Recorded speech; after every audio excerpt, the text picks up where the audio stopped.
ലണ്ടനിലെ തിളങ്ങുന്ന തെരുവുകൾക്ക് പിന്നിലെ അഴുക്കും പൗരബോധമില്ലായ്മയും സോഷ്യൽ മീഡിയയിൽ ചർച്ചയാകുമ്പോൾ ലോകത്തിന്റെ മറ്റൊരു കോണിൽ ആഗോള രാഷ്ട്രീയത്തിന്റെ ഗതി മാറ്റുന്ന ഞെട്ടിക്കുന്ന നീക്കങ്ങളാണ് നടക്കുന്നത്. മരിച്ചുവെന്ന് ലോകം വിശ്വസിച്ച നെതന്യാഹു തന്റെ 10 വിരലുകളും ഉയർത്തിക്കാട്ടി ഡിജിറ്റൽ നുണകളെ പൊളിച്ചടുക്കുമ്പോൾ പശ്ചിമേഷ്യയിൽ അമേരിക്കയുടെ F-35 സ്റ്റെൽത്ത് ഫൈറ്ററുകൾ പോലും ആദ്യമായിട്ട് ശത്രുവിന്റെ വെടിയേറ്റ് താഴെയിറങ്ങുന്നു. ഇതിനിടെയാണ് ദക്ഷിണ കൊറിയയിലെ പ്രാദേശിക തിരഞ്ഞെടുപ്പ് ചൂടും ഉത്തര കൊറിയയിലെ കിം ജോങ് ഉന്നിന്റെ ഏകപക്ഷീയമായ വിജയവും.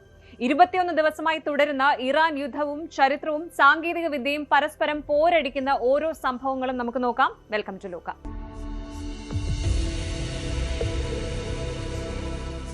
ആറ് വിരലുകൾ നുണകൾ പിന്നെ ലോകം മുഴുവൻ പടർന്ന ഒരു വലിയ മരണ വാർത്ത. ഇസ്രായേൽ പ്രധാനമന്ത്രി ബെന്യാമിൻ നെതന്യാഹു ശരിക്കും കൊല്ലപ്പെട്ടു. അതോ ഇപ്പോൾ നമ്മൾ സ്ക്രീനിൽ കാണുന്നത് ഒരു ഹൈടെക് AI ക്ലോൺ ആണോ? കഴിഞ്ഞ കുറച്ച് ദിവസങ്ങളായി ഇന്റർനെറ്റിലെ ഏറ്റവും വലിയ കോൺസ്പിറസി തിയറി ഇതായിരുന്നു. പക്ഷേ ഇതാ മാർച്ച് 19 എല്ലാ ഡിജിറ്റൽ കുപ്രചാരണങ്ങളെയും കാറ്റിൽ പറത്തിക്കൊണ്ട് നെതന്യാഹു നേരിട്ട് രംഗത്തെത്തിയിരിക്കുകയാണ്. വെറും ഒരു പ്രസ് മീറ്റ് ആയിരുന്നില്ല അത്.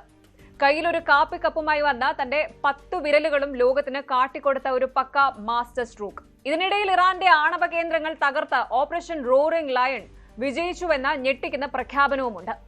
എന്താണ് ഇസ്രായേലിലും ഇറാനിലും യഥാർത്ഥത്തിൽ സംഭവിക്കുന്നത്? നെതന്യാഹുവിന്റെ ഈ മാസ് മടങ്ങി വരവ് മിഡിൽ ഈസ്റ്റിന്റെ ഭൂപടം തന്നെ മാറ്റിവരയ്ക്കുമോ? സത്യവും മിഥ്യയും തമ്മിലുള്ള ഈ ഒരു ഡിജിറ്റൽ വാറിന്റെ ചുരുളഴിക്കാം. ഡിജിറ്റൽ യുഗത്തിൽ ഒരു നുണ എത്ര വേഗത്തിൽ സഞ്ചരിക്കുമെന്നതിന്റെ ഉത്തമ ഉദാഹരണമായിരുന്നു ഈ ഒരു വിവാദം. ഇറാനുമായുള്ള യുദ്ധം കടുക്കുന്നതിനിടെ നെതന്യാഹു പുറത്തുവിട്ട ഒരു വീഡിയോയിൽ നിന്നാണ് എല്ലാം തുടങ്ങിയത്. ഈ ഒരു വീഡിയോ സൂക്ഷ്മമായി പരിശോധിച്ച ചില സോഷ്യൽ മീഡിയ ഇൻവെസ്റ്റിഗേറ്റേഴ്സ് കണ്ടെത്തിയത് നെതന്യാഹുവിന്റെ കൈകളിൽ 6 വിരലുകൾ ഉണ്ട് എന്നാണ്. സാധാരണയായിട്ട് AI ഉപയോഗിച്ച് നിർമ്മിക്കുന്ന വ്യാജ വീഡിയോകളിൽ സംഭവിക്കാറുള്ള ഒരു പിഴവാണിത്, AI ഗ്ലിച്ച്. ഇതോടെ ഇന്റർനെറ്റ് ഇളകി മറിഞ്ഞു. നെതന്യാഹു കൊല്ലപ്പെട്ടു. ഇപ്പോൾ കാണിക്കുന്നത് അദ്ദേഹത്തിന്റെ ഡിജിറ്റൽ രൂപമാണ് എന്ന സിദ്ധാന്തം ഇറാനിയൻ മാധ്യമങ്ങൾ ഏറ്റുപിടിച്ചതോടെ ലോകം മുഴുവൻ ഇതൊരു സത്യമായി വിശ്വസിച്ചു തുടങ്ങി. ഒരു രാജ്യത്തിന്റെ ഭരണത്തലവന്റെ അസ്തിത്വത്തെ പോലും ഒരു ചെറിയ ഗ്ലിച്ച് ചോദ്യം ചെയ്യുന്നൊരവസ്ഥ. പക്ഷേ നെതന്യാഹു ഇതിനെ നേരിട്ട രീതി വളരെ സ്മാർട്ടായിരുന്നു. വാർത്താ സമ്മേളനത്തിന് തൊട്ടുമുൻപ് ജെറുസലേമിലെ ഒരു ചെറിയ കഫേയിൽ അദ്ദേഹം പ്രത്യക്ഷപ്പെട്ടു. പക്ക ലോക്കൽ സ്റ്റൈലിൽ ഒരു ടേക്ക് അവേ കോഫി ഓർഡർ ചെയ്യുന്ന വീഡിയോ പുറത്തു വന്നു. അവിടെ അദ്ദേഹം പ്രസംഗിച്ചില്ല, പകരം തന്റെ 10 വിരലുകളും ക്യാമറയ്ക്ക് വ്യക്തമാകുന്ന രീതിയിൽ ഉയർത്തിപ്പിടിച്ചു. അവിടെ വെച്ച് അദ്ദേഹം പറഞ്ഞ ഒരു തമാശ ഇപ്പോൾ വൈറലാണ്. തന്റെ സഹായിയോട് അദ്ദേഹം ഹീബ്രുവിൽ മെറ്റ് എന്ന വാക്ക് ഉപയോഗിച്ചു. ഹീബ്രു ഭാഷയിൽ ഈ വാക്കിന് 2 അർത്ഥമുണ്ട്. ഒന്ന് മരണം, മറ്റൊന്ന് അമിതമായ ഇഷ്ടം. എനിക്ക് കോഫിയോട് വലിയ ഇഷ്ടമാണ്, എന്റെ ജനങ്ങളോടും എന്ന ഇരട്ട അർത്ഥമുള്ള മറുപടിയിലൂടെ തന്നെ കൊന്നവർക്ക് അദ്ദേഹം ചുട്ട മറുപടി നൽകിയിട്ടുണ്ട്. അതാണ് ശരിക്കുമുള്ള ഡിജിറ്റൽ ഡിപ്ലോമസി. ഇനി നമുക്ക് പ്രധാനപ്പെട്ട കാര്യത്തിലേക്ക് വരാം. വ്യാഴാഴ്ച നടന്ന പ്രസ് മീറ്റിൽ അദ്ദേഹം താൻ ജീവനോടെ ഉണ്ട് എന്ന് തെളിയിക്കുകയല്ല ചെയ്തത്. പകരം ഇറാന്റെ നട്ടലൊടിക്കുന്ന ചില പ്രഖ്യാപനങ്ങളാണ് നടത്തിയത്. ഓപ്പറേഷൻ റോറിംഗ് ലയൺ എന്ന സൈനിക നീക്കം വൻ വിജയമാണെന്ന് അദ്ദേഹം അവകാശപ്പെട്ടു. പ്രധാന പോയിന്റുകൾ ഇവയാണ്. 1, ന്യൂക്ലിയർ ഫെസിലിറ്റീസ്, ഇറാന്റെ യുറേനിയം സമ്പുഷ്ടീകരണ കേന്ദ്രങ്ങൾ പൂർണ്ണമായും തകർക്കപ്പെട്ടു. ഇനി അവർക്ക് ഒരു ആണവായുധവും നിർമ്മിക്കുക എന്നത് അസാധ്യമാണ്. രണ്ടാമത്തേത് ബാലിസ്റ്റിക് മിസൈൽസിനെ കുറിച്ചാണ്. ഇറാന്റെ ബാലിസ്റ്റിക് മിസൈൽ നിർമ്മാണ ശേഷി 80% നശിപ്പിച്ചു. മൂന്നാമത്തേത് ഗ്ലോബൽ പവറിനെ കുറിച്ചുള്ള ഒരു പ്രഖ്യാപനമാണ്. ഇസ്രായേൽ ഇനി വെറും ഒരു പ്രാദേശിക ശക്തിയല്ല, മറിച്ചൊരു ലോക ശക്തിയായി മാറിയിരിക്കുന്നു എന്ന് അദ്ദേഹം പ്രഖ്യാപിച്ചു. ഇതൊരു ചെറിയ കാര്യമല്ല സുഹൃത്തുക്കളെ.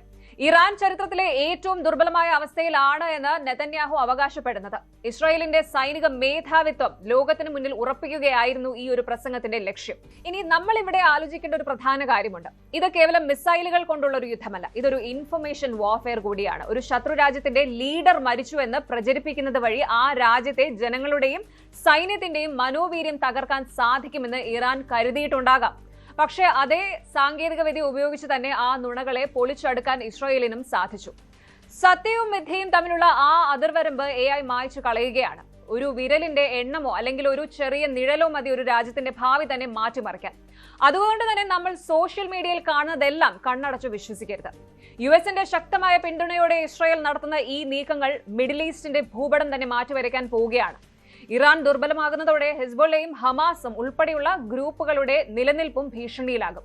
യുദ്ധം അവസാനിച്ചിട്ടില്ല എന്നും ലക്ഷ്യം കാണുന്നതുവരെ പോരാട്ടം തുടരുമെന്നും നെതന്യാഹു വ്യക്തമാക്കിയിട്ടുണ്ട്. വരും ദിവസങ്ങളിൽ ഇറാനിന്റെ തിരിച്ചടി എങ്ങനെയാകുമെന്നത് ലോകം വലിയ ആശങ്കയോടെയാണ് നോക്കിക്കാണുന്നത്. ചുരുക്കത്തിൽ പറഞ്ഞാൽ നെതന്യാഹുവിന്റെ ഈ മടങ്ങി വരവ് വ്യാജ വാർത്തകൾക്കെതിരെയുള്ള ഒരു വലിയ വിജയമാണ്. ഈ ഒരു തിരിച്ചുവരവ് നമുക്ക് നൽകുന്ന സന്ദേശം വളരെ വ്യക്തമാണ്. നമ്മൾ ജീവിക്കുന്നത് സത്യത്തെക്കാൾ വേഗത്തിൽ നുണകൾ പടരുന്ന ഒരു ഡിജിറ്റൽ യുദ്ധഭൂമിയിലാണ്. ഒരു വിരലിന്റെ എണ്ണത്തിലോ അല്ലെങ്കിൽ ഒരു വീഡിയോയുടെ ക്വാളിറ്റിയിലോ തൂങ്ങിപ്പിടിച്ച് ഒരു രാജ്യത്തിന്റെ ഭരണാധികാരി മരിച്ചു എന്ന് വിശ്വസിക്കാൻ പാകത്തിന് നമ്മുടെ സോഷ്യൽ മീഡിയ ഇന്ന് മാറിയിരിക്കുന്നു. ഡിജിറ്റൽ യുഗത്തിൽ ജാഗ്രത പാലിക്കേണ്ടതിന്റെ ആവശ്യകത ഇത് നമ്മെ ഓർമ്മിപ്പിക്കുന്നുണ്ട്. സ്ക്രീനിൽ കാണുന്ന 6 വിരലുകളെക്കാൾ പ്രധാനം ഗ്രൗണ്ടിൽ നടക്കുന്ന യാഥാർത്ഥ്യങ്ങൾക്കാണ്. AI സാങ്കേതിക വിദ്യ വളരുമ്പോൾ നമ്മൾ നമ്മുടെ കോമൺ സെൻസ് കൈവിടരുത് എന്ന വലിയ പാഠമാണ് ഈ സംഭവം നമ്മെ പഠിപ്പിക്കുന്നത്. ഇറാന്റെ ആണവ മോഹങ്ങൾക്ക് ഇസ്രായേൽ കനത്ത പ്രഹരം ഏൽപ്പിച്ചു കഴിഞ്ഞുവെന്നാണ് നെതന്യാഹു അവകാശപ്പെടുന്നത്. ഓപ്പറേഷൻ റോറിംഗ് ലയൺ വെസ്റ്റ് ഏഷ്യയുടെ ചരിത്രം തന്നെ മാറ്റിയെഴുതുമോ, അതോ ഇറാൻ ഇതിന് അതിശക്തമായ മറുപടി നൽകുമോ? കണ്ടു തന്നെ അറിയണം.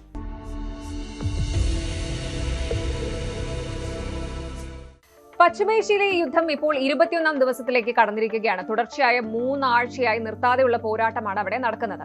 ഇതിനോടകം ഇരുവശത്തും വൻ നാശനഷ്ടങ്ങളാണ് റിപ്പോർട്ട് ചെയ്തിരിക്കുന്നത്. അമേരിക്കൻ സേനയുടെ മാത്രം കണക്കെടുത്താൽ ഇതുവരെ 16 മിലിറ്ററി എയർക്രാഫ്റ്റുകളാണ് അവർക്ക് നഷ്ടപ്പെട്ടത്. ഓപ്പറേഷൻ എപിക് ഫ്യൂറി ഇപ്പോൾ ഒരു നിർണായക ഘട്ടത്തിലാണ്. ലോകത്തെ ഏറ്റവും വലിയ സൈനിക ശക്തി എന്ന് അവകാശപ്പെടുന്ന USA കഴിഞ്ഞ കുറച്ച് ദിവസങ്ങൾക്കിടയിൽ നഷ്ടപ്പെട്ടത് അക്ഷരാർത്ഥത്തിൽ ഒരു വമ്പൻ എയർഫോഴ്സ് പട തന്നെയാണ്. കുറഞ്ഞത് 16 മിലിറ്ററി എയർക്രാഫ്റ്റുകൾ ഇറാന്റെ മണ്ണിൽ തകർന്നു വീണു എന്നാണ് ഏറ്റവും പുതിയ റിപ്പോർട്ടുകൾ സൂചിപ്പിക്കുന്നത്.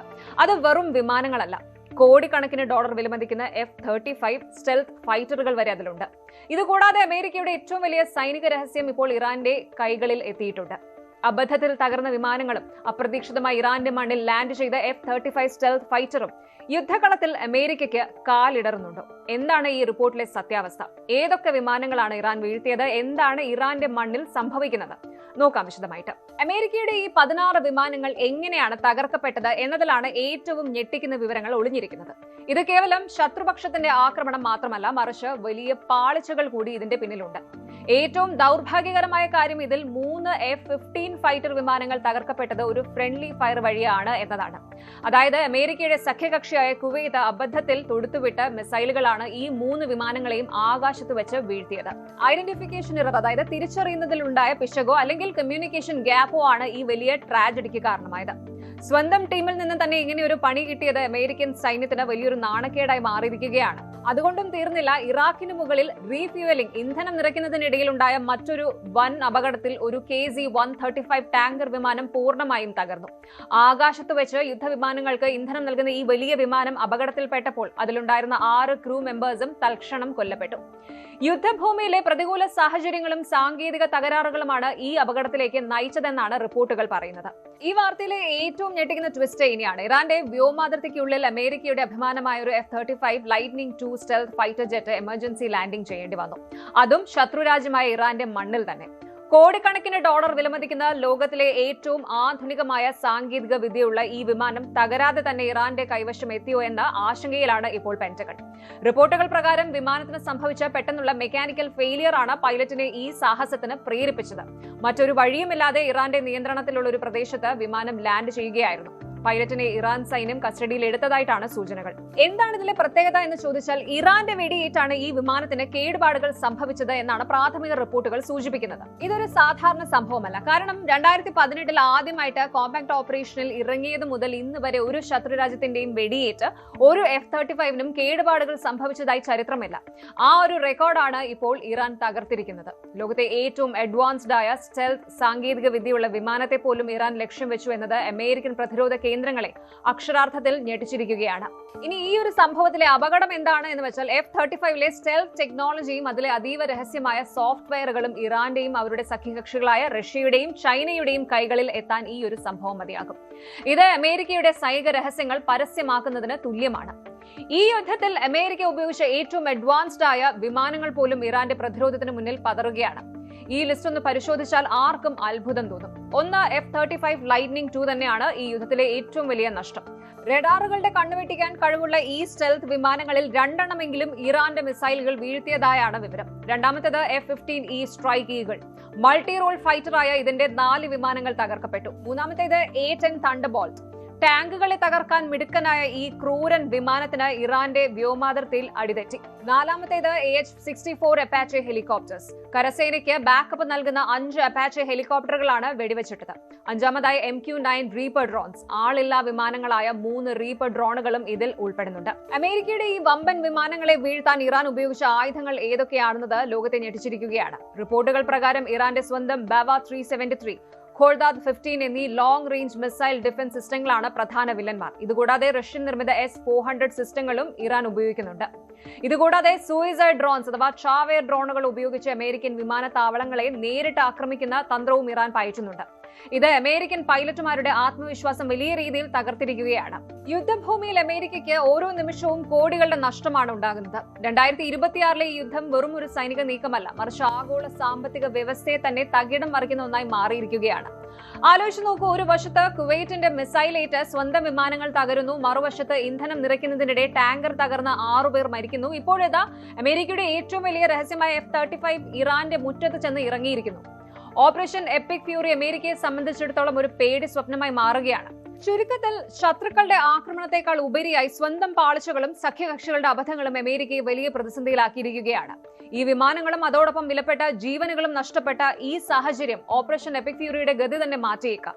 ലോകത്തിലെ ഏറ്റവും വലിയ ആയുധങ്ങൾ കൈവശമുണ്ടായിട്ടും മനുഷ്യ സഹജമായ തെറ്റുകൾക്കും അപ്രതീക്ഷിത അപകടങ്ങൾക്കും മുന്നിൽ ഏതൊരു വൻശക്തിയും നിസ്സഹായരാകുമെന്നതിന്റെ തെളിവാണ് ഈ 16 വിമാനങ്ങളുടെ തകർച്ച.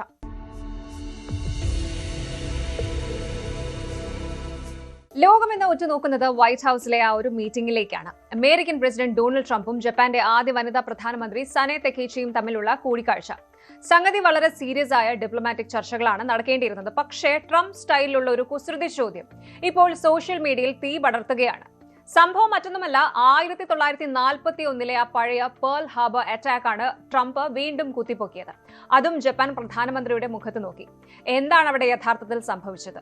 ഇറാൻ യുദ്ധവും ജപ്പാനുമായുള്ള ഈ ഒരു പുതിയ ബന്ധവും ഇത് തമ്മിലുള്ള കണക്ഷൻ എന്താണ് നോക്കാം. സംഭവം തുടങ്ങുന്നത് ഇങ്ങനെയാണ്. മാർച്ച് 19 വൈറ്റ് ഹൌസിലെ ഓവൽ ഓഫീസിൽ വെച്ചായിരുന്നു ഇവരുടെ കൂടിക്കാഴ്ച. ഇറാന്റെ മേൽ അമേരിക്കയും ഇസ്രായേലും ചേർന്ന് നടത്തുന്ന സൈനിക നീക്കങ്ങളെക്കുറിച്ച് റിപ്പോർട്ടർമാർ ട്രംപിനോട് ഒരു ചോദ്യം ചോദിച്ചു. മിസ്റ്റർ പ്രസിഡന്റ്, എന്തുകൊണ്ടാണ് ഇറാൻ ആക്രമിക്കുന്നതിന് മുൻപ് ജപ്പാനെ പോലെയുള്ള സഖ്യകക്ഷികളെ നിങ്ങൾ വിവരം അറിയിക്കാത്തത്? ഇതിന് ട്രംപ് നൽകിയ മറുപടിയാണ് ഇപ്പോൾ വൈറൽ. അദ്ദേഹം ചിരിച്ചുകൊണ്ട് പറഞ്ഞു, ഞങ്ങൾക്കതൊരു സർപ്രൈസ് ആയിട്ട് ചെയ്യണമെന്നുണ്ടായിരുന്നു. ശരിയല്ലേ? സർപ്രൈസിനെ കുറിച്ച് ജപ്പാനേക്കാൾ നന്നായിട്ട് മറ്റാർക്കാണ് അറിയുക? അത്രയും കൊണ്ട് ട്രംപ് നിർത്തിയില്ല. അന്ന് പേൾ ഹാർബറിനെ കുറിച്ച് നിങ്ങൾ എന്തുകൊണ്ട് എന്നോട് മുൻകൂട്ടി പറഞ്ഞില്ല? ഇതായിരുന്നു ട്രംപിന്റെ അടുത്ത ചോദ്യം. അതും ഒരു സർപ്രൈസ് ആയിരുന്നു. ട്രംപിന്റെ ഈ ഒരു ചോദ്യം ആ റൂമിൽ ആകെ ഒരു നിശബ്ദത പടർത്തി. ജപ്പാൻ പ്രധാനമന്ത്രി തക്കേച്ചി ഒന്ന് അമ്പരന്ന് പോയി. അവരുടെ ആ ഒരു ചിരിയൊക്കെ പെട്ടെന്നൊന്ന് മാഞ്ഞു. എങ്കിലും വളരെ മാന്യമായിട്ട് അവർ ആ സിറ്റുവേഷൻ കൈകാര്യം ചെയ്തു. പിന്നീട് അവർ ട്രംപിനെ പുകഴ്ത്തി പറഞ്ഞത് ലോകത്ത് സമാധാനം കൊണ്ടുവരാൻ കഴിയുന്ന ഏക വ്യക്തി ഡൊണാൾഡ് ട്രംപ് ആണ് എന്നാണ്. എങ്ങനെയുണ്ട് ജപ്പാന്റെ ഈ ഒരു നയതന്ത്രം? ഇനി എന്താണ് ഈ പേൾ ഹാർബർ എന്ന് അറിയാത്തവർക്കായി ചെറിയൊരു ഹിസ്റ്ററി പറയാം. 1941 ഡിസംബർ 7 ലോകത്തെ ഞെട്ടിച്ച ആ ഒരു സംഭവം നടന്നത്. രണ്ടാം ലോക മഹായുദ്ധം നടന്നുകൊണ്ടിരിക്കുന്ന സമയം. അമേരിക്ക അന്ന് യുദ്ധത്തിൽ നേരിട്ട് പങ്കെടുക്കുന്നുണ്ടായിരുന്നില്ല. പക്ഷേ ഹവായിലെ അമേരിക്കൻ നേവൽ ബേസായ പേൾ ഹാർബറിൽ ജപ്പാൻ ഒരു അപ്രതീക്ഷിത വ്യോമാക്രമണം നടത്തി.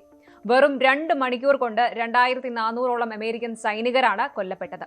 ഈ ഒരു സംഭവത്തോടെയാണ് അമേരിക്ക ഔദ്യോഗികമായി രണ്ടാം ലോക മഹായുദ്ധത്തിലേക്ക് ചാടി വീണത്. അതുകൊണ്ട് തന്നെ അമേരിക്കയുടെ ചരിത്രത്തിലെ ഏറ്റവും വലിയൊരു മുറിവാണ് പേൾ ഹാർബർ. ആ ഒരു ചരിത്ര സംഭവത്തെയാണ് 80 വർഷങ്ങൾക്ക് ശേഷം ട്രംപ് ഇപ്പോൾ തമാശ രൂപേണ ഓർമ്മിപ്പിച്ചത്. ഇനി ഇതിന്റെ പിന്നിലെ ഗൗരവമുള്ള കാര്യങ്ങളിലേക്ക് വരാം. സംഗതി വെറും തമാശയല്ല. വെസ്റ്റ് ഏഷ്യയിൽ പ്രത്യേകിച്ച് സ്ട്രേറ്റ് ഓഫ് ഹോർമുസ് സംരക്ഷിക്കാൻ ജപ്പാന്റെ കപ്പലുകൾ അയക്കണമെന്നാണ് ട്രംപിന്റെ ഡിമാൻഡ്. ജപ്പാന്റെ 90% ഓയിലും വരുന്നത് ഈ വഴിയിലൂടെയാണ്. പക്ഷേ ജപ്പാന്റെ ഭരണഘടന അനുസരിച്ച് അവർക്ക് പെട്ടെന്ന് ഒരു യുദ്ധത്തിൽ പങ്കുചേരാൻ പരിമിതികളുണ്ട്. ഇതിനിടയിലാണ് $40 ബില്യൺ പുതിയ ന്യൂക്ലിയർ റിയാക്ടർ കരാറിലും ഇരു രാജ്യങ്ങളും ഒപ്പിട്ടത്. അതായത് ട്രംപിന്റെ തമാശകൾ ഒരു വശത്ത്, വലിയ ബിസിനസ് ഡീലുകൾ മറുവശത്ത്. ചുരുക്കത്തിൽ പറഞ്ഞാൽ Trump is back in full form എന്ന് തന്നെ പറയണം. പഴയ ഹിസ്റ്ററി എടുത്തിട്ടാണെങ്കിലും തന്റെ കാര്യങ്ങൾ നേടിയെടുക്കാൻ ട്രംപ് മിടുക്കനാണ്. പക്ഷെ ഒരു രാജ്യത്തിന്റെ പ്രധാനമന്ത്രിയെ മുൻപിലിരുത്തി ഇങ്ങനെയുള്ള സർപ്രൈസ് തമാശകൾ പറയുന്നത് ശരിയാണോ? 80 വർഷം മുൻപത്തെ പേൾ ഹാർബർ ഇപ്പോൾ ഓർമ്മിപ്പിച്ചത് മറ്റൊരു തമാശയാണോ, അതോ ജപ്പാനെ സമ്മർദ്ദത്തിലാക്കാനുള്ള ഒരു നീക്കമാണോ? ഇറാൻ യുദ്ധം കൊടുമ്പിരി കൊള്ളുന്ന ഈ ഒരു സമയത്ത് ജപ്പാന്റെ സഹായം ട്രംപിന് അത്യാവശ്യമാണ്. പക്ഷേ സ്വന്തം ഭരണഘടനയും രാജ്യ താൽപര്യങ്ങളും മുൻനിർത്തി ജപ്പാൻ എന്ത് തീരുമാനമെടുക്കുമെന്നത് വരും ദിവസങ്ങളിൽ നമുക്ക് കാണാം.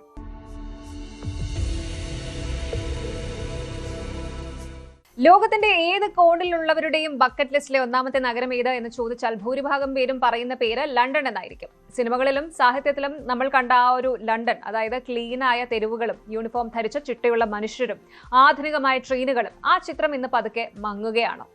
ബിഗ് ബെന്നും തെംസ് നദിയും ഒക്കെ നിറഞ്ഞ ആഡംബരപൂർണമായ ആ ലണ്ടൻ ചിത്രം ഇന്ന് മാറിക്കൊണ്ടിരിക്കുകയാണോ? കഴിഞ്ഞ ഏതാനും ദിവസങ്ങളായിട്ട് സോഷ്യൽ മീഡിയയിൽ ഒന്നടങ്കം ചർച്ച ചെയ്യുന്നത് ഒരു വീഡിയോയെ കുറിച്ചാണ്. അത് ലണ്ടൻ നഗരത്തിന്റെ പകിട്ടിനെ തന്നെ കീറിമുറിക്കുന്ന ഒന്നാണ്.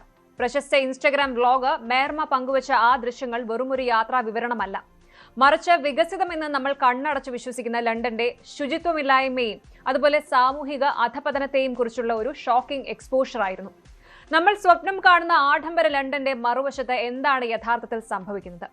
തിളങ്ങുന്ന തെരുവുകൾക്ക് പിന്നിൽ ഒളിഞ്ഞിരിക്കുന്ന ആ അപ്രിയ സത്യങ്ങൾ എന്തൊക്കെയാണ് നോക്കാം. ലണ്ടൻ ഒരു സ്വപ്ന നഗരം തന്നെയാണ്. ചരിത്രമുറങ്ങുന്ന തെരുവുകളും ബിഗ് ബെനും തെംസ് നദിയും എല്ലാം ചേർന്ന ഒരു മനോഹരമായ ചിത്രം ഓരോ സഞ്ചാരിയുടെയും മനസ്സിലുണ്ടാകാം. സിനിമകളും സാഹിത്യവും നമുക്ക് നൽകിയ ലണ്ടൻ അത്രമേൽ വൃത്തിയുള്ളതും ആധുനികവുമായ ഒന്നായിരുന്നു. മേർമയും അവരുടെ അമ്മയും ലണ്ടനിലെ പ്രശസ്തമായ അണ്ടർഗ്രൗണ്ട് ട്രെയിൻ ദ ട്യൂബ് എന്ന് വിളിക്കുന്ന റെയിൽവേയിൽ നടത്തിയ യാത്രയാണ് ഈ ചർച്ചകൾക്ക് തുടക്കമിട്ടത്. എന്തായാലും സിനിമകളിൽ കണ്ട ആഡംബരം പ്രതീക്ഷിച്ചിറങ്ങിയ അവർക്ക് മുന്നിൽ തെളിഞ്ഞത് മനം മടുപ്പിക്കുന്ന കാഴ്ചകളായിരുന്നു. ട്രെയിനിനായിട്ട് കാത്തു നിൽക്കുന്നതിനിടയിൽ പ്ലാറ്റ്ഫോമിലെ ട്രാക്കിലേക്ക് ഒരാൾ പരസ്യമായി മൂത്രമൊഴിക്കുന്ന കാഴ്ചയിൽ നിന്നാണ് ഈ ഒരു വീഡിയോ തുടങ്ങുന്നത്. എന്നാൽ ഇതുകൊണ്ടും അവസാനിച്ചില്ല. ട്രെയിനിനുള്ളിലെ സീറ്റിൽ പോലും മൂത്രമൊഴിച്ച് വൃത്തിഹീനമാക്കിയ ദൃശ്യങ്ങൾ യാത്രക്കാരെ ഞെട്ടിച്ചു. മൂക്ക് പൊത്തിപ്പിടിച്ചാണ് ആളുകൾ യാത്ര ചെയ്തിരുന്നത്. ഈ വീഡിയോ പങ്കുവെച്ചുകൊണ്ട് വ്ലോഗർ കുറിച്ചത് ലണ്ടനിൽ ഇനി ലണ്ടന്റേതായിട്ട് ഒന്നും ബാക്കിയില്ല എന്നാണ്. ഒരു കാലത്ത് ലോകത്തിന് മാതൃകയായിരുന്ന ഒരു നഗരത്തിന്റെ ശുചിത്വ നിലവാരം ഇത്രത്തോളം തകർന്നു എന്നത് ഏവരെയും ഇരുത്തി ചിന്തിപ്പിക്കുന്ന ഒന്നാണ്. ലണ്ടനിലെ പൊതുഗതാഗത സംവിധാനമായ അണ്ടർഗ്രൗണ്ട് അഥവാ ട്യൂബ് ലോകത്തിലെ തന്നെ ഏറ്റവും പഴയ റെയിൽവേ ശൃംഖലകളിൽ ഒന്നാണ്. ലക്ഷക്കണക്കിന് ആളുകളാണ് ദിവസവും ഇതിനെ ആശ്രയിക്കുന്നത്. എന്നാൽ സമീപകാലത്തായിട്ട് ഇവിടുത്തെ ശുചിത്വമില്ലായ്മയെക്കുറിച്ച് വ്യാപകമായ പരാതികളാണ് ഉയരുന്നത്. ട്രാക്കുകളിലെ എലികളുടെ ശല്യം, സീറ്റുകളിലെ അഴുക്ക്, വായുസഞ്ചാരമില്ലാത്ത അവസ്ഥ എന്നിവ ട്യൂബ് യാത്രയെ പലപ്പോഴും ദുസ്സഹമാക്കുന്നു. ഇതിനു പുറമെയാണ് പരസ്യമായ വിസർജനവും സാമൂഹിക വിരുദ്ധമായ പെരുമാറ്റങ്ങളും വർദ്ധിക്കുന്നത്. ലണ്ടൻ ജീവിതത്തെ ഒരു സ്വർഗമായി കാണുന്ന ഇന്ത്യക്കാരും പാകിസ്ഥാനികളും അടങ്ങുന്ന ഏഷ്യൻ സമൂഹത്തിന് ഈ യാഥാർത്ഥ്യങ്ങൾ വലിയ തിരിച്ചറിവാണ് നൽകുന്നത്. ഗ്ലാമർ നിറഞ്ഞ ഇൻസ്റ്റഗ്രാം റീലുകൾക്കും സിനിമകൾക്കും അപ്പുറം ലണ്ടന് മറ്റൊരു മുഖമുണ്ടെന്ന മെഹർമയുടെ വീഡിയോ ഓർമ്മിപ്പിക്കുന്നു. ഈ ശുചിത്വ പ്രതിസന്ധി വെറും ഒരു ട്രെയിൻ യാത്രയിൽ മാത്രം ഒതുങ്ങുന്നതല്ല. ലണ്ടനിലെ തെരുവുകളിലും പാർക്കുകളിലും സമാനമായ രീതിയിലുള്ള മലിനീകരണം ദൃശ്യമാണ്. ഇതിലേറ്റവും പ്രധാനപ്പെട്ട ഒന്നായി അടുത്ത കാലത്ത് ചൂണ്ടിക്കാണിക്കപ്പെടുന്നത് പാൻ മസാലയുടെയും ഗുഡ്കയുടെയും ഉപയോഗമാണ്. ദക്ഷിണേഷ്യൻ രാജ്യങ്ങളിൽ സാധാരണയായി കണ്ടുവരുന്ന ഈ ശീലം ഇന്ന് ലണ്ടനിലെ തെരുവുകളിലും ഒരു വലിയ ശാപമായി മാറിയിരിക്കുകയാണ്. റോഡുകളിലും ചുവരുകളിലും പൊതുസ്ഥലങ്ങളിലും പാൻ ചവച്ചു തുപ്പുന്നത് പതിവാവുകയാണ്. ലണ്ടനിലെ ബ്രെൻ പോലുള്ള കൗൺസിലുകളിൽ ഇത് വലിയൊരു തലവേദനയാണ് സൃഷ്ടിക്കുന്നത്. വെളുത്തതും വൃത്തിയുള്ളതുമായ നടപ്പാതകളിൽ പാൻ കറകൾ നിറയുന്നത് നഗരത്തിന്റെ ഭംഗി നശിപ്പിക്കുന്നുവെന്ന് മാത്രമല്ല, ഇത് വൃത്തിയാക്കാൻ വൻ തുകയാണ് ഭരണകൂടത്തിന് ചെലവാക്കേണ്ടി വരുന്നത്. കണക്കുകൾ പ്രകാരം കഴിഞ്ഞ വർഷം മാത്രം ഈ കറകൾ നീക്കം ചെയ്യുന്നതിനായി നഗര കൗൺസിലുകൾ 35 ലക്ഷത്തിലധികം രൂപയാണ് മാറ്റിവെച്ചത്. ഒരു വികസിത രാജ്യത്തെ സംബന്ധിച്ചിടത്തോളം ഇത് വെറും ഒരു സാമ്പത്തിക നഷ്ടമല്ല, മറിച്ച് പൗരബോധത്തിന്റെ തകർച്ച കൂടിയാണ് സൂചിപ്പിക്കുന്നത്. വടക്കു പടിഞ്ഞാറൻ ലണ്ടനിലെ ബ്രെൻ കൗൺസിൽ ഇപ്പോൾ ഇത്തരം പ്രവണതകൾക്കെതിരെ വലിയ രീതിയിലുള്ള ശുചീകരണ ക്യാമ്പയിനുകൾ ആരംഭിച്ചിട്ടുണ്ട്. പാൻ ചവച്ചു തുപ്പുന്നത് തടയാൻ കർശനമായ പിഴ ശിക്ഷകൾ ഏർപ്പെടുന്നതിനെക്കുറിച്ചും ആലോചനയുണ്ട്. എന്നാൽ ഇത് കേവലം നിയമം കൊണ്ട് മാത്രം തടയാവുന്ന ഒന്നല്ല, മറിച്ച് ജനങ്ങളുടെ ബോധവൽക്കരണത്തിലൂടെയും ഉത്തരവാദിത്തത്തിലൂടെയും മാറ്റിയെടുക്കേണ്ട ഒന്നാണ്. ഈ വിഷയത്തിൽ സോഷ്യൽ മീഡിയയിൽ നടക്കുന്ന ചർച്ചകൾ പലപ്പോഴും കുടിയേറ്റവുമായി ബന്ധപ്പെട്ട വലിയ വിവാദങ്ങളിലേക്കും നീങ്ങുന്നുണ്ട്. മൂന്നാം ലോക രാജ്യങ്ങളിൽ നിന്നുള്ള ആളുകളുടെ നിയന്ത്രണമില്ലാത്ത കുടിയേറ്റമാണ് ലണ്ടന്റെ ഈ ഗതിക്ക് കാരണമെന്നാണ് ഒരു വിഭാഗം ആരോപിക്കുന്നത്. തങ്ങളുടെ രാജ്യങ്ങളിലെ മോശം ശീലങ്ങൾ ലണ്ടനിലും ഇവർ നടപ്പിലാക്കുന്നു എന്നാണ് ഇവരുടെ വാദം. എന്നാൽ ഇതിനെ എതിർത്തുകൊണ്ട് മറ്റൊരു വിഭാഗം രംഗത്തെത്തുന്നുണ്ട്.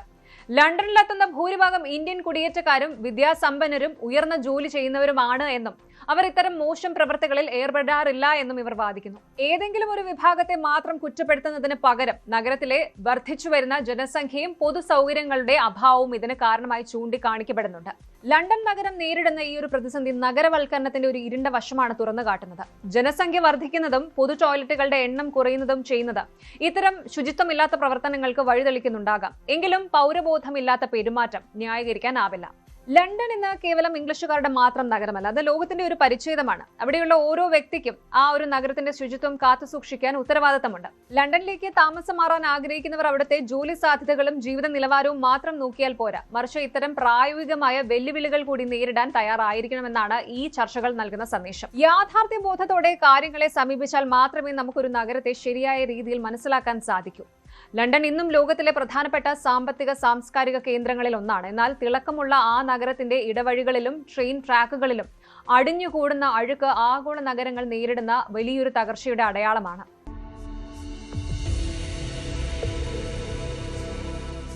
ജനാധിപത്യ രാജ്യങ്ങളിൽ തിരഞ്ഞെടുപ്പുകൾ ജനങ്ങളുടെ ശബ്ദവും അധികാരമാറ്റത്തിനുള്ള ആയുധവുമാകുമ്പോൾ ഉത്തര കൊറിയയെ പോലെയുള്ള ഏകാധിപത്യ രാജ്യങ്ങളിൽ അത് വെറും ഒരു പ്രഹസനം മാത്രമാണ്.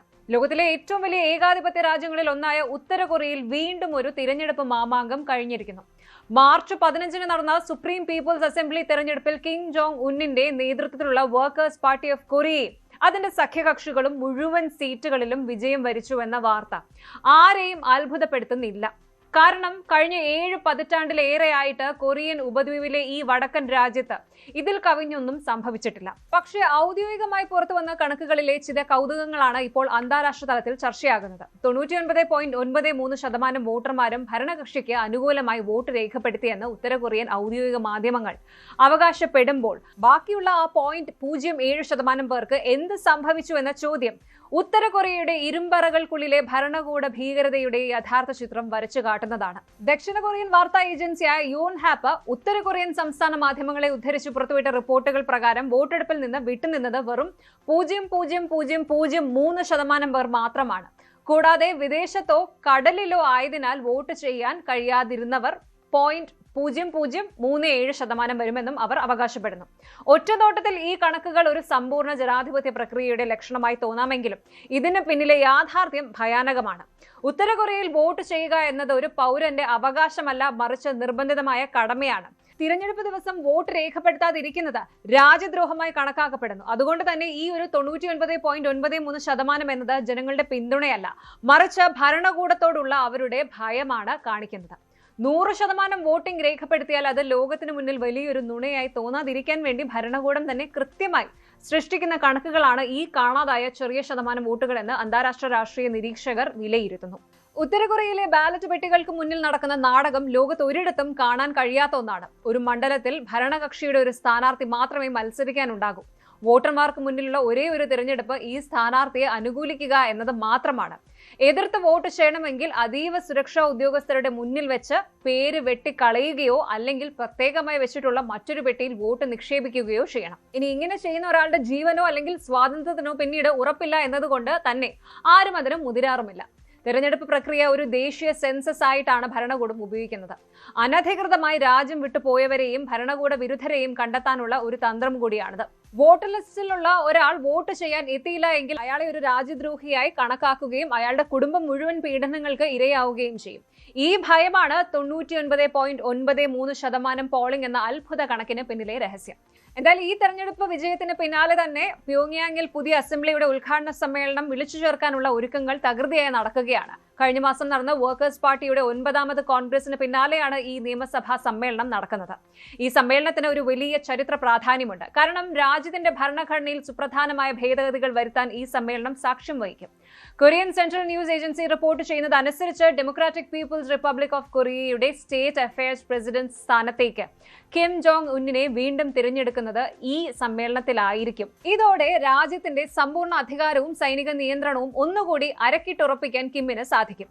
പേരിന് പാർലമെന്റ് ഉണ്ടെങ്കിലും കിം ജോങ് ഉന്നിന്റെ തീരുമാനങ്ങൾക്ക് അംഗീകാരം നൽകുന്ന ഒരു വെറും റബ്ബർ സ്റ്റാമ്പ് മാത്രമാണ് സുപ്രീം പീപ്പിൾസ് അസംബ്ലി എന്ന് പറയുന്നത്. എന്നാൽ ഇതിനെല്ലാം അപ്പുറം ലോകം മുഴുവൻ ഉറ്റുനോക്കുന്നത് ഈ സമ്മേളനത്തിൽ വരാൻ പോകുന്ന ഭരണഘടനാ ഭേദഗതികളിലേക്കാണ്. കാര്യങ്ങൾ ഇങ്ങനെയൊക്കെയാണെങ്കിലും ലോകം ഇതിനെല്ലാം അപ്പുറം ഉറ്റുനോക്കുന്നത് ഒരു കാര്യത്തിലേക്കാണ്. ഈ ഒരു സമ്മേളനത്തിൽ വരാൻ പോകുന്ന ഭരണഘടനാ ഭേദഗതികളെ കുറിച്ചാണ്. ദക്ഷിണ കൊറിയയെ ഉത്തര കൊറിയയുടെ ഔദ്യോഗിക ബദ്ധശത്രു രാജ്യമായി പ്രഖ്യാപിക്കാനുള്ള നീക്കങ്ങളാണ് ഇപ്പോൾ അണിയറയിൽ നടക്കുന്നത്. ദശാബ്ദങ്ങളായി കൊറിയൻ ഉപദ്വീപിലെ 2 രാജ്യങ്ങളും ഭാവിയിൽ ഒന്നാകുമെന്ന സങ്കല്പത്തിലായിരുന്നു മുന്നോട്ട് പോയിരുന്നത്. എന്നാൽ ഈ സമാധാനപരമായ സഹവർത്തിത്വത്തിന്റെ അവസാനത്തെ പ്രതീക്ഷയും ഇല്ലാതാവുകയാണ്. ഇതിന്റെ ഒരു സൂചനയാണ് കിം ജോങ് ഉന്നിന്റെ പുതിയ നീക്കം. ദക്ഷിണ കൊറിയയുമായുള്ള സമാധാന ശ്രമങ്ങൾക്കായുള്ള എല്ലാ കമ്മിറ്റികളും ഉത്തര കൊറിയ ഇതിനകം തന്നെ പിരിച്ചുവിട്ടിട്ടുണ്ട്.